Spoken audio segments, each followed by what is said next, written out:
pour vous parler de différentes choses en fait à savoir sur la pâte à sucre ou plutôt sur le cake design en général.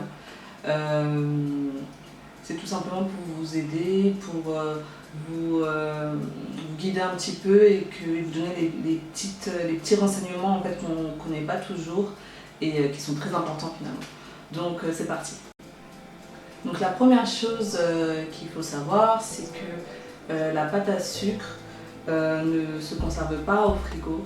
Donc en fait, quand vous faites votre gâteau et que vous le recouvrez donc, de pâte à sucre, vous ne pouvez pas le mettre après au frigo pour le conserver. Le gâteau va emmagasiner beaucoup d'humidité quand vous allez le mettre au frigo et quand vous allez le sortir, il va tout simplement relâcher toute l'humidité et donc en fait il va transpirer et puis il va coller, il va fondre tout simplement. Le mieux c'est de laisser vraiment dans un endroit sec et frais. Je sais, là je vous tourne la vidéo, on est en pleine canicule donc c'est très compliqué. Moi j'ai la chance d'avoir un cellier donc je peux le mettre là, ça permet de le conserver sans que ça tourne ou quoi à l'intérieur parce qu'il fait très chaud. Mais voilà, malheureusement ça va pas au frigo. Après si on n'a vraiment pas le choix, vous pouvez le mettre. Hein. Voilà, si vous n'avez pas d'endroit où le mettre durant une canicule par exemple, vous le mettez au frigo simplement. Il faut vous attendre à ce que quand vous le sortiez du frigo, toute l'humidité sera relâchée et vous allez voir le gâteau littéralement, il va pas fondre comme une glace, hein, mais il va transpirer. Voilà, il va transpirer et il sera tout collant. Donc deuxième chose en fait, ça va rejoindre ce que je viens de vous dire au départ. Donc le gâteau n'allant pas au frigo, on ne peut pas mettre de garniture qui doit aller au frigo. Donc tout ce qui est crème pâtissière, mousse, qu'est-ce qu'il y a encore qui va au frais, crème au mascarpone, enfin tout ce qui doit aller au frigo pour la conservation, vous ne pouvez pas les mettre au frais, enfin vous ne pouvez pas les utiliser en fait dans votre gâteau tout simplement parce que votre gâteau vous n'allez pas pouvoir le mettre au frais. Donc il faut faire des choses comme des ganaches au chocolat, des crèmes au beurre, vous pouvez aussi mettre de la confiture. Alors en fait tout ce qui n'aura pas besoin d'être conservé au frigo. Les gâteaux recouverts de pâte à sucre doivent être solides, assez solides pour supporter la pâte à sucre, donc c'est-à-dire les gâteaux comme les brownies, comme j'ai pas d'autres idées en fait. Enfin vous m'avez compris. Tous les gâteaux qui s'émiettent facilement, qui sont très fondants, moelleux au chocolat.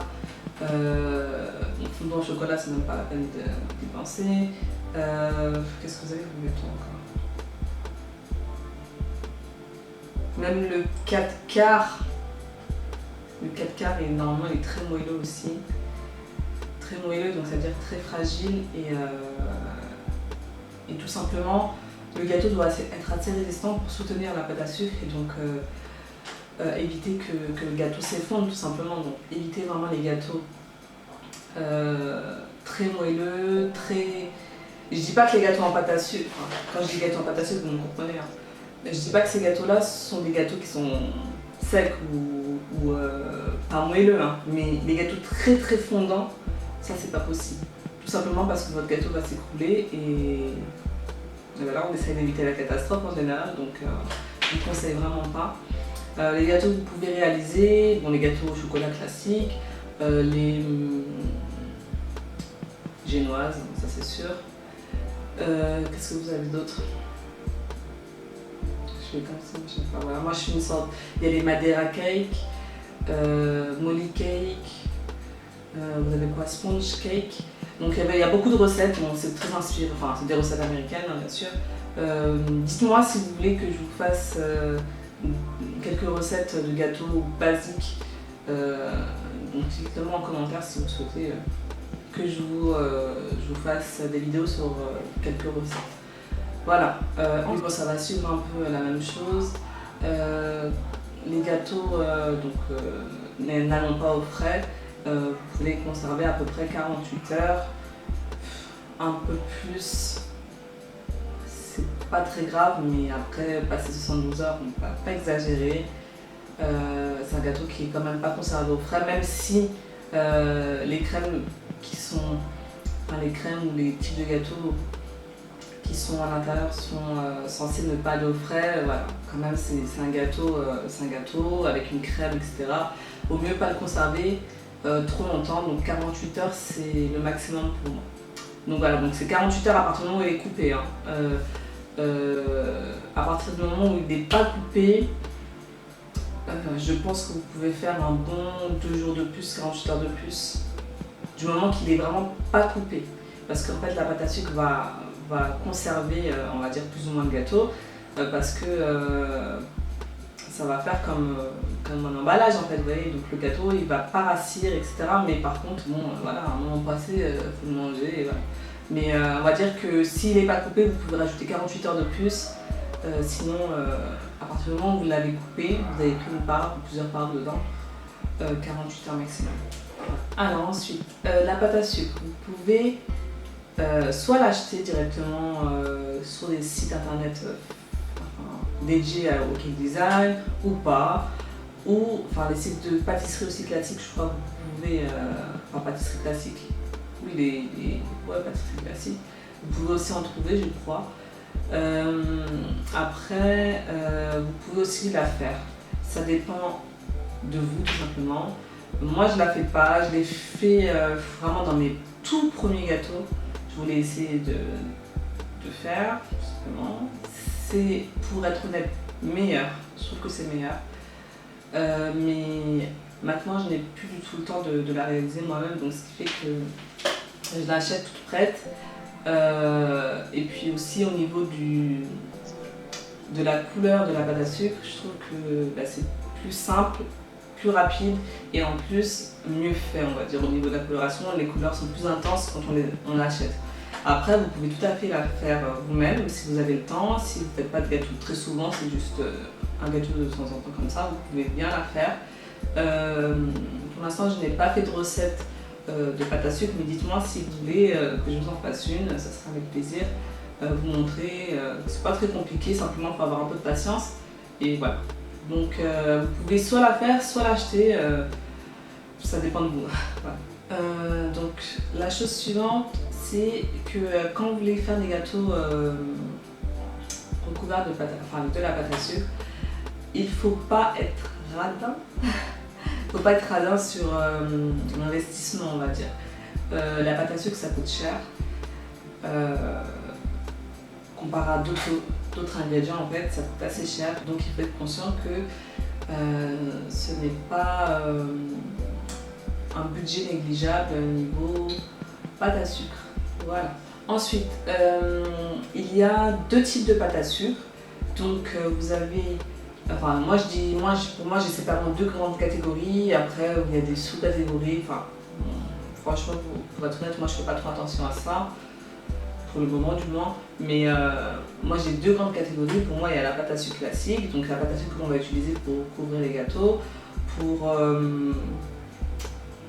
quoi encore, enfin c'est surtout pour faire ça. Donc ça en fait ça va être prioritairement utilisé pour faire tout ce qui est modelage, tout ce qui est décoration, qui va pas être forcément mangé. Donc par exemple, modelage, quand vous utilisez modelage, donc des personnages, des fleurs, tout ce qui est déco que l'on va retirer. Je sais pas moi, si vous faites un thème baby shower, des petits chaussons ou un biberon ou un bébé, peu importe. Donc tout ce qui va être retiré le plus souvent, vous pouvez utiliser la gum paste. Je crois que je sais plus si je vous en ai déjà parlé dans d'autres vidéos. Mais tout simplement, pour vous dire rapidement la différence, c'est que la gum paste, c'est une pâte qui va être plus dure, enfin plus élastique en fait, mais en même temps plus solide au niveau du séchage. En fait, elle va sécher vite et en plus elle va être plus solide. Voilà. Donc c'est beaucoup mieux pour les modelages et c'est surtout que c'est pas une pâte qui est très agréable à manger, mais elle est comestible. Hein. Mais voilà, il vaut mieux l'utiliser pour des choses qui ne vont pas être forcément mangées, mais que si jamais quelqu'un veut absolument manger la décoration, il pourra parce que c'est comestible. Donc voilà, pour vous donner vraiment les grosses différences, enfin, plus de détails sur les différences entre les deux pâtes, je pense vous faire une vidéo. Dites-moi quand même si ça vous intéresse de savoir vraiment, ou si vous savez déjà, voilà, parce que je ne vais pas faire des vidéos pour rien, bien sûr. Mais si vous voulez savoir les différences, je peux vous faire une vidéo, donc dites-moi pareil en commentaire si ça vous intéresse. Donc ensuite, là ce que je vais vous dire, ça rejoint un peu finalement un peu tout ce que je vous ai dit au début. Vous pouvez faire votre décoration de pâte à sucre, c'est-à-dire tout ce qui va être hors du gâteau ou posé sur le gâteau, ou des fleurs, des personnages, des choses qu'en fait vous allez venir déposer sur le gâteau à la fin de votre déco, ou enfin vous voyez, vous m'avez compris hein, je pense, hein, parce que là je me perds dans mes mots. Donc en fait toute cette déco vous pouvez la faire à l'avance parce que c'est pas gênant, si ça reste à l'air libre. Longtemps avant que les gâteaux soient dégustés. Moi, le maximum que j'ai pu faire, je pense que c'était maximum 5 jours avant, parce que c'est par rapport à mon emploi du temps. Mais si vous pouvez commencer encore avant, c'est pas gênant. Donc les fleurs surtout les fleurs, je les fais vraiment à l'avance. Moi, je les fais souvent à l'avance tout simplement parce que j'ai peur qu'il m'arrive un problème. En fait, j'ai peur qu'elles se cassent. Donc je me dis si je les fais assez à l'avance, ça me permettra de me rattraper si jamais j'ai un problème. Si jamais j'ai un souci, qu'une fleur s'est cassée, que mon personnage s'est cassé, qu'il a perdu un bras, il a perdu la tête, j'ai toujours le temps de me rattraper. Voilà. Et surtout après, quand ces petites décos-là sont déjà faites, enfin ces grosses décos plutôt, parce qu'en général ça c'est des grosses décos, elles sont faites, et ben ça vous laisse plus de temps pour peaufiner votre décoration sur le gâteau au moment où vous allez le couvrir et le décorer directement. Donc je vous conseille de faire vos décorations extérieures, si je puis dire, à l'avance. Alors j'ai oublié de vous dire, donc je vais la mettre à la suite, la pâte à sucre que vous n'allez pas utiliser, vous pouvez la conserver. Vous pouvez la conserver un moment, pas des années, mais un moment. Franchement, moi je dirais maximum un mois.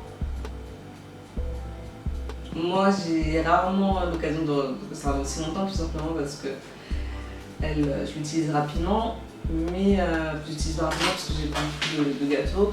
Enfin, je fais souvent des gâteaux, mais après, ouais, moi je dirais maximum un mois. Par contre, il faut bien la conserver. Donc, il faut la conserver dans un endroit, on va dire, hermétique. Moi, je la conserve dans des sacs de congélation que je vais serrer très fort, c'est-à-dire que je vais enlever le maximum d'air et puis je vais faire le nœud très rapproché de la pâte, enfin pratiquement collé à la pâte à sucre. Je veux qu'il n'y ait pas d'air en fait, voilà, tout simplement dans le sac. Ça va permettre, en fait la pâte à sucre elle durcit à l'air libre, à l'air, voilà. Donc il faut qu'il y ait le moins d'air possible pour que la pâte à sucre ne sèche pas. Parce que quand elle aura séché, ça sera très compliqué de la réutiliser et puis en plus ça sera une perte de temps. Donc veillez à bien la conserver et ensuite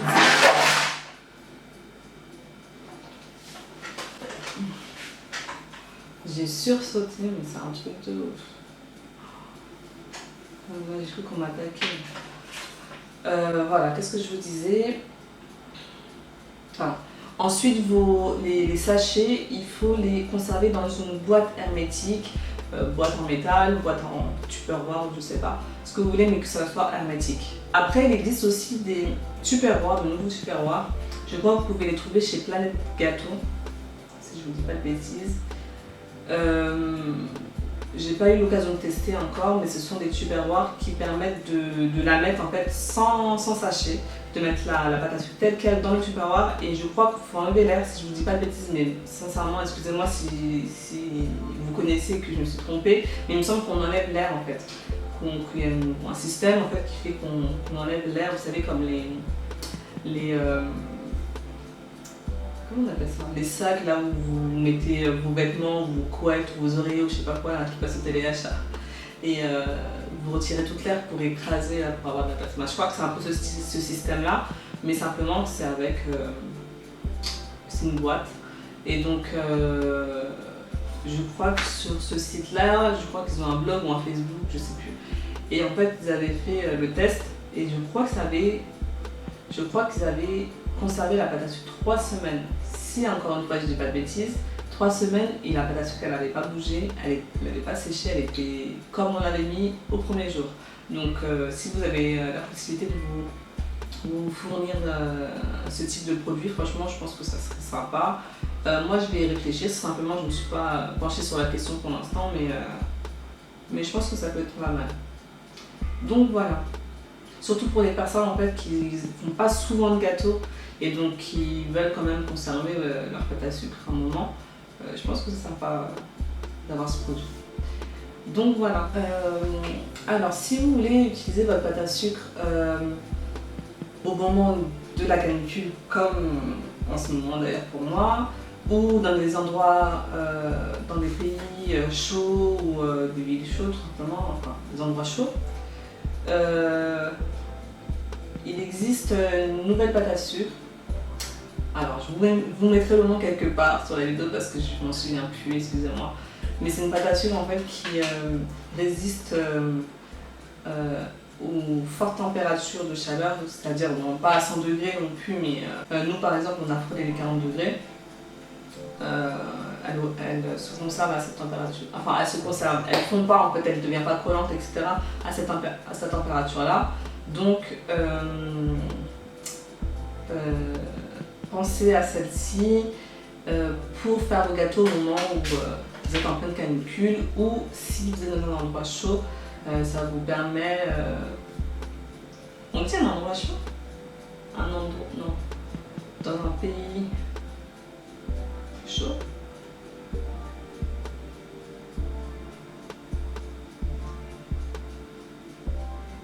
Comment on dit? Dans une ville chaude, je peux pas dire une ville chaude, un pays.